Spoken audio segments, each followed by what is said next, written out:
bà sông group Adam Paul chết bà sông group Adam lục chấm tiêu bà ở lục sray lấy tỏ rốt bản bàn bà mình chẳng thấy ở toàn này om mong đôi lục mê thử ví bong bồn na class để ở toàn score khi nhom bà sông lược đáy ok chẳng ngày đây score là cho bà sông bà là ngày ngày nay khi nhom dạy hưởng pôn đá nhom sông nom vô rương pi đại mà cha chi vừa cắm rồi có mình tu tới vàเอาแต่ខ្ញុំចូលលើឆាកខ្ញុំនាំយករឿងពីរដែលបញ្ញាក់អារម្មណ៍គឺមនុស្សយើងមានពីររឿងដែលកិច្ចមិនរត់កិច្ចមិនផុតគឺសេចក្តីស្លាប់ជាមួយនឹងពុនបាទនេះជាការណែនាំខ្លីរបស់ខ្ញុំបាទខ្ញុំជា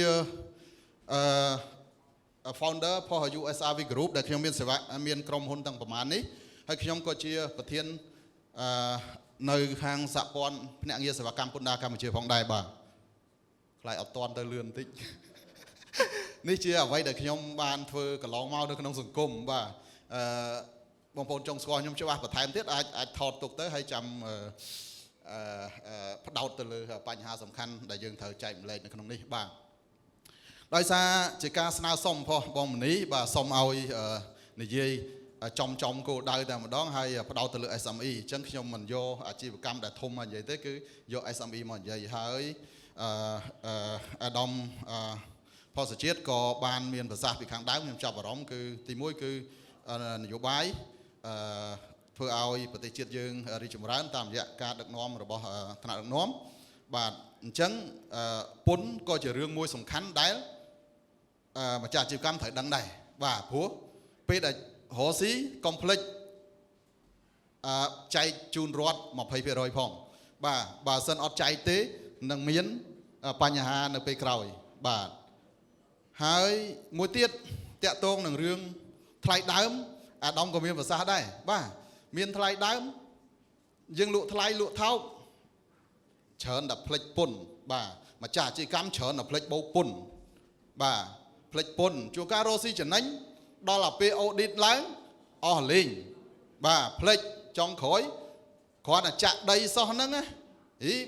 ជួលគេ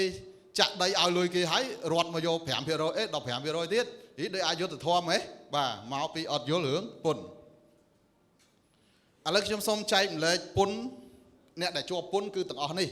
បាទបងប្អូនដែលអត់រស់ស៊ីគឺនៅអាលើបាទហើយអ្នករស់ស៊ី SME គឺអាចនៅអាទី2ទី3បាទហើយមួយទៀតគឺអាធំបាទធំគឺឆ្លងកាត់គណៈកម្មការអភិវឌ្ឍកម្ពុជាបាទគឺ CDC ហ្នឹងគឺមានរួចពន្ធទាំងអស់អត់ចង់បង់ 20% សុំទៅជួប CDC ទៅបាទអាចអត់រួចពន្ធទេបាទមិនខ្ញុំថារស់ស៊ីត្រូវបង់ពន្ធមែនទេបាទ 20% ជូនរដ្ឋប៉ុន្តែក៏ឲ្យបង់ពន្ធទៅ CDC ទៅបាទតែថ្ងៃនេះនិយាយតែតូចនឹងមកជុំទេបាទនិយាយរឿងពន្ធអ្នកម្ចាស់អាជីវកម្មឲ្យគាត់ត្រូវដឹង3នេះវាពាក់ព័ន្ធគ្នាបាទអ្នកខ្លះសួរសមាគមខ្ញុំសហព័ន្ធភ្នាក់ងារសេវាកម្មពន្ធដារហ្នឹងតិចខ្ញុំខាងពន្ធដារដែរទៅអត់ហ៊ាននិយាយជាមួយទេបាទអត់ហ៊ាននិយាយជាមួយទេខ្លាច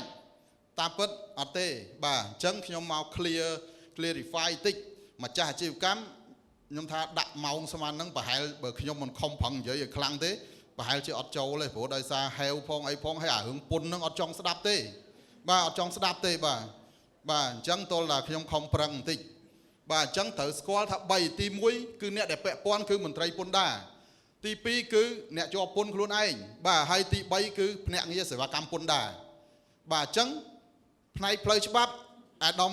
មេធាវីគាត់ជួយប៉ុន្តែផ្នែកពន្ធក៏មានភ្នាក់ងារសេវាកម្មពន្ធដារជួយដែរបាទម្ចាស់អាជីវកម្មអត់យល់រឿងពន្ធអ្នកជំនាញភ្នាក់ងារសេវាកម្មពន្ធដារកម្ពុជាដែលអាជ្ញាប័ណ្ណទទួលស្គាល់ដោយ GDT ដោយអគ្គនាយកដ្ឋានពន្ធដារមុននឹងទៅធ្វើសេវាកម្មឲ្យគេលុះត្រាតែទៅរៀនសិនរៀនច្បាប់ពន្ធរៀនអីសិនបាទហើយអ្នកដែលចេះធ្វើពន្ធទល់តែចេះគណនេយ្យទៀតបាទគាត់ចេះគិតថ្លៃដើមឲ្យបើមិនអញ្ចឹងទេថ្លៃដើមខ្ពស់លក់អត់បានទេបាទមានអាជីវកម្មមួយចំនួនគាត់អត់បានយល់អារឿងហ្នឹងគាត់អត់ដឹងថាជួនកាលទំនិញខ្លះនាំចូលជាវត្ថុធាតុដើមគាត់អាចសមរួចពន្ធនាំចូលមកពីចិនប៉ុន្តែពេលដែលគាត់អត់ដឹងគាត់ទិញក្នុងស្រុកឬក៏ទិញអ្នកណាផ្សេងទៀតដែលគាត់នាំចូលអត់រួចពន្ធអញ្ចឹងគាត់លក់ថ្លៃបាទអញ្ចឹងយកមកធ្វើថ្លៃដើមក៏ខ្ពស់ដែរបាទអញ្ចឹងតើយើងដឹងពីពន្ធមិនយើងដឹងថាអូអានេះនាំចូលមករួចពន្ធតែ ចឹងយើងអាចយកមកផលិតថោកហេតុអីបានប្រទេសចិនមកបើករោងចក្រនៅស្រុកខ្មែរបាទដោយសារមិនដោយសាររឿងពុននឹងដែរហើយយើងមករយៈហ្នឹងឃើញទេកុំថាពុនលេងណាត្រាំគ្រាន់ប្រប៉ុណ្្នឹងផ្អើលមកពិភពលោក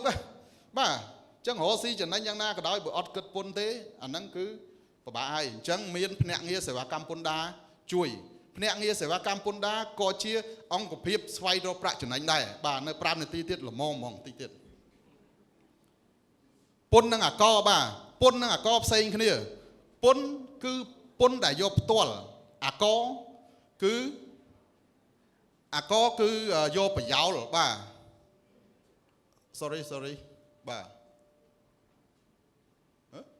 ទៅណាបាត់ហើយបញ្ញាពេកបាទ sorry ចុចច្រឡំបាទចិត្តអស់ម៉ោងបាទពុនមានប្រព័ន្ធនេះជាសរុបជាទូទៅដែលម្ចាស់អាជីវកម្មត្រូវស្គាល់ម្ចាស់អាជីវកម្មដែលមានកាតព្វកិច្ចបង់ពន្ធបើនៅលើអាជីវកម្មហ្មងមានតែ2ទេបងប្អូនគឺពន្ធបតង់ជាមួយនឹងពន្ធប្រាក់ចំណេញដែលខ្ញុំនិយាយមិញហ្នឹងបាទអាចពី 0% រហូតទៅដល់ 20% បាទប៉ុន្តែជាទូទៅគឺ 20% ពន្ធអីផ្សេងទៀតគឺជាពន្ធផុសគេទេអញ្ចឹងបងប្អូនម្ចាស់អាជីវកម្មត្រូវតែយល់អារឿងហ្នឹងកុំថាធ្វើអីក៏ពន្ធធ្វើអីក៏ពន្ធបាទអញ្ចឹងខ្លាចហ្មងឲ្យតែឃើញពន្ធដាគឺខ្លាចហ្មងបាទតាមពិតអ្នករស់ស៊ីបើអត់ចំណេញអត់បងពន្ធទេដោយអាដាមគង់បុលមានប្រសាសន៍អញ្ចឹងណាបើអត់ចំណេញអត់បងពន្ធទេប៉ុន្តែខ្លាចតែអត់យល់ទៅបងពន្ធឲ្យគេបាទដល់ទៅបងពន្ធឲ្យគេស្អីក៏ពន្ធមែនទេបាទហើយពន្ធហើយអាកគឺប្រយោលបាទប្រយោលបាទអាប្រយោលហ្នឹងគឺគេយកមិនគេយកតាមរយៈថ្ងៃនេះខ្ញុំពាក់អាវធំបាទពេលដែលខ្ញុំទិញអាវធំមកកាផ្លេក្នុងហ្នឹងគេប្រកបវត្ត 10% នៅក្នុងហ្នឹងហើយអញ្ចឹងបងប្អូនយើងទាំងអស់គ្នារាល់ថ្ងៃបងពុនរាល់ថ្ងៃហ្នឹងពេលអត់ដឹងបាទញ៉ាំកាហ្វេទៅមើលកាហ្វេមួយកែវគេមានបូកពុននៅនឹង 10% នៅហ្នឹងហើយអាហ្នឹងគេហៅថាប្រយោលបាទយកទៅតាមការលក់ទិញលក់ទំនិញ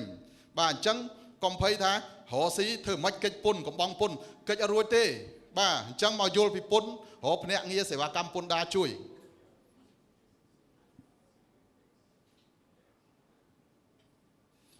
ហើយពេលដែលរស់ស៊ីកុំភ្លេចរឿងបញ្ជីគណនេយ្យបាទក្នុងច្បាប់គេឲ្យរក្សា10ឆ្នាំបាទ10ឆ្នាំណាបាទរស់ស៊ីហើយកុំដុតឯកសារចោល10ឆ្នាំពន្ធដារមានសិទ្ធិឆែកបញ្ជីឡើងវិញបាទមានបងប្រុសម្នាក់គាត់ថាគាត់ជាប់គុកនៅបារាំងដោយសាររឿងរស់ស៊ីជាពាក់ពន្ធបញ្ជីស្នាមអត់ច្បាស់លាស់អញ្ចឹងអត់មានអីបញ្ជាក់ទៅប្រាប់គេគឺគាត់សុខចិត្តជាប់គុកទៅអាហ្នឹងនៅប្រទេសគេបាទអញ្ចឹងគឺជាប់គុកដោយសារបទព្រហ្មទណ្ឌពន្ធដារគឺជាបទព្រហ្មទណ្ឌបាទជាពាក់ពន្ធរដ្ឋគឺព្រហ្មទណ្ឌកុំឲ្យខំរស់ស៊ីឲ្យខ្លាយទៅជាជនរងគ្រោះ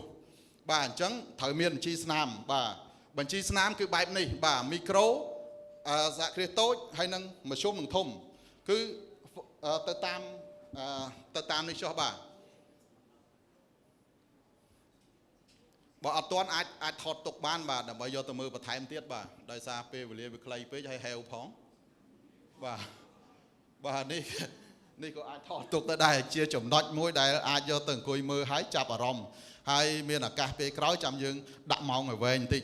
យើងមានកម្មវិធីមួយនៅខែ6ហ្នឹងគឺដាក់មួយសៀលមកអញ្ជើញតាំងពីខាង